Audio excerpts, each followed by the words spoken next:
الحمد لله وكفى والصلاة والسلام على سيد الأنبياء وصحبه الأتقياء أما بعد فأعوذ بالله من الشيطان الرجيم بسم الله الرحمن الرحيم وما لكم لا تقاتلون في سبيل الله والمستضعفين من الرجال والنساء والولدان الذين يقولون ربنا أخرجنا من هذه القرية الظالم أهلها صدق اللہ العظیم۔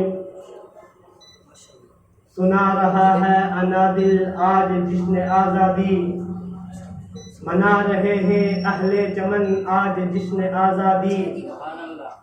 ہمارے سامنے ہے روز و شب کا آئینہ، غضب کی فرد عمل ہے غضب کا آئینہ۔ محترم سامعین، قابل سب تکریم اساتذہ کرام اور میرے ہم مکتب ہم سفر ساتھیوں، السلام علیکم ورحمۃ اللہ وبرکاتہ۔ 14 اگست ہماری تاریخ کا یادگار دن ہے، کہ وہ دن ہے کہ جس دن ایک آزاد ملک کی حیثیت سے پاکستان کا قیام عمل میں آیا۔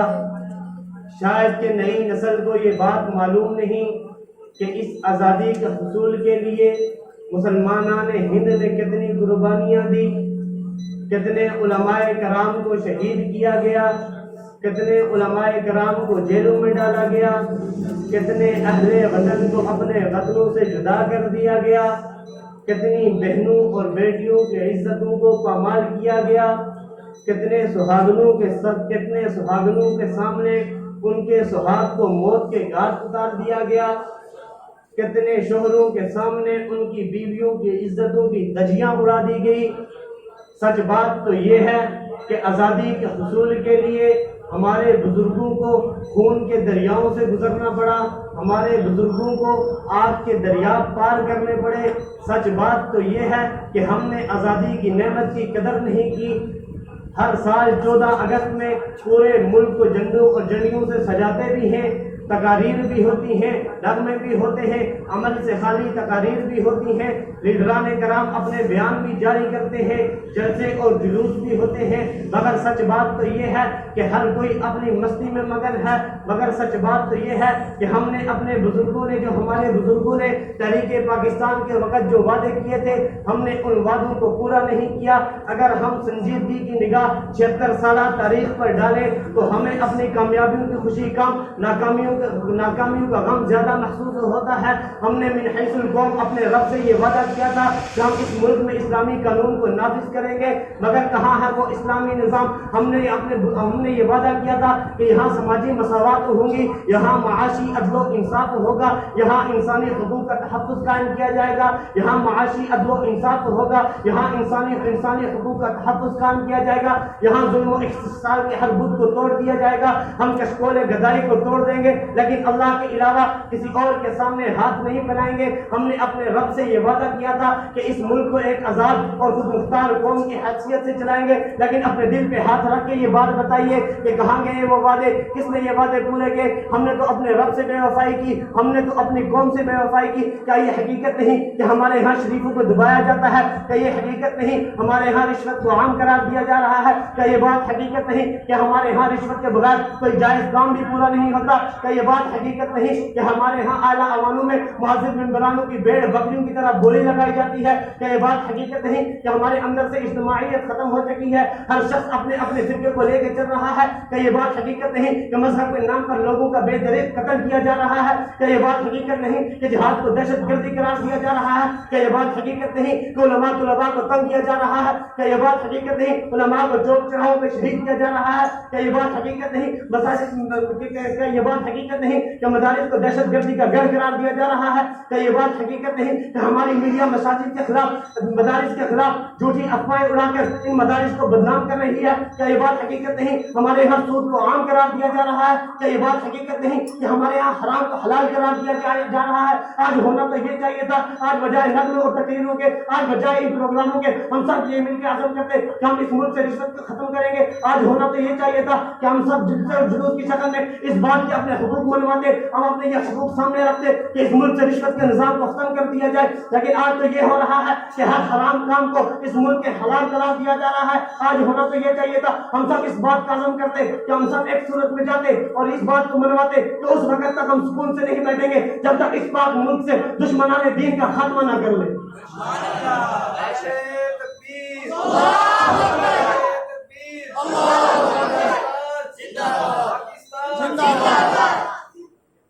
محترم سامعین، آج 14 اگست یوم آزادی کا دن ہے۔ ہر طرف خوشیاں منائی جا رہی ہیں، چراغاں کیا جا رہا ہے، روشنیاں ہی روشنیاں ہیں، جھنڈے اور جھنڈیاں ہیں، نغمے اور تقاریر ہو رہی ہیں۔ لیکن اے آزادی منانے والوں، کیا تمہیں اس بات کا علم ہے کہ اس ملک کو آزاد کروانے کے لیے، اس ملک کے آزادی کے حصول کے لیے کتنی ماؤں کے لختے جگر کٹ گئے، کتنی عصمتیں لٹ گئی، کتنے آگ اور خون کے دریا بہہ گئے؟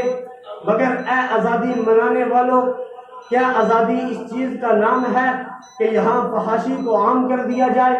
کیا آزادی اس چیز کا نام ہے یہاں سود کو حلال کر دیا جائے؟ کیا آزادی اس چیز کا نام ہے کہ شراب اور جوئے کو عام کر دیا جائے؟ کیا آزادی اس چیز کا نام ہے کہ جب جس کا دل کرے کسی کا گلا کاٹ دے؟ کیا آزادی اس چیز کا نام ہے کہ اس پاک ملک میں میرا جسم میری مرضی کے نعرے لگائے جائیں؟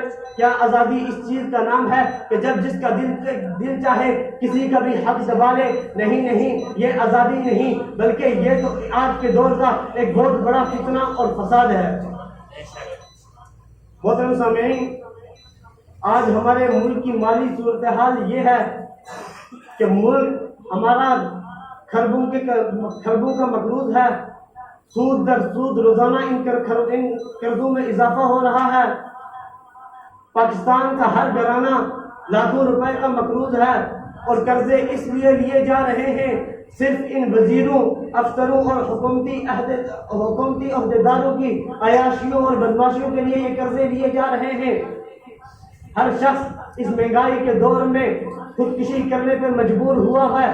ہم نے کیا یہ آزادی اس لیے حاصل کی تھی کہ ہم اپنے گلوں میں امریکہ اور برطانیہ کو توق سجا کے رکھیں؟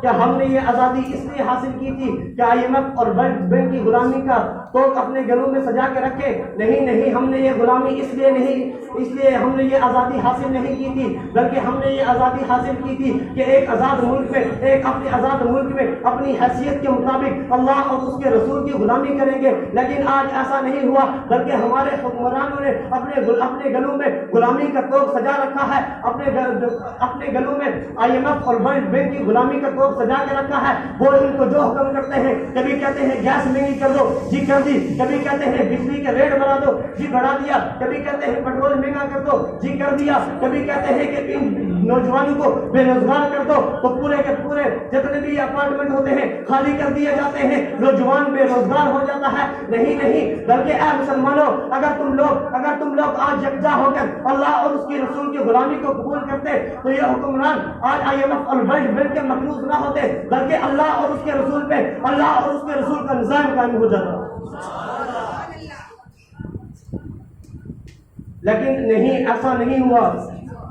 جب تک یہ حکمران اپنے گلوں سے اس غلامی کے توق کو نہیں نکالیں گے، تب تک یہ ملک مقروض رہے گا، دن بدن سود در سود قرضے میں اضافہ ہوتا رہے گا۔ چاہیے تو ہمیں یہ کہ ان حکمرانوں کے سامنے جا کر اپنے مطالبات منوا سکے، لیکن ایسا نہیں ہوتا۔ بس آخر میں یہی دعا کروں گا کہ اللہ پاک ہمارے ان حکمرانوں کو سمجھ عطا کرے اور ہمیں اپنے اس ملک کی خاطر جان قربان کرنے کی توفیق عطا فرمائے۔ وآخر دعوانا ان الحمد للہ رب العالمین۔